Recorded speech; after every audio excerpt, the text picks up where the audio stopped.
Hey, what's up guys? I'm going to show you a little trick today. I have this, let me get up nice and close for you. I got this deodorant. It's that gel one, but sometimes when you leave it on the floor and you step on it, some of this pops out. And this is just too much. You can't just do that.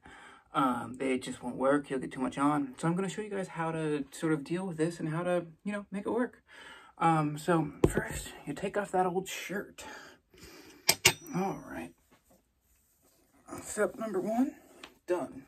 Might have been loud. I think I hit my earbud on that. All right, step number two. You get a knife. Any knife will work. It just can't be sharp. I mean, it can be sharp, but, that might hurt.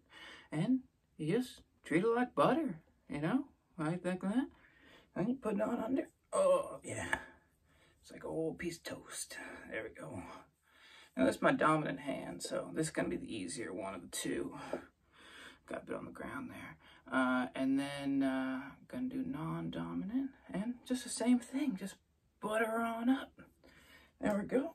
That should be everything. And, yeah. That's what you do. I still got probably, 2/5 of this left.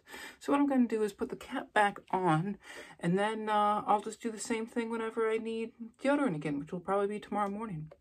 So yeah, I think that's about everything. If you've got any questions, any tips or tricks, sound off in the comments. Email's in the bio, obviously, and as always, keep on trucking.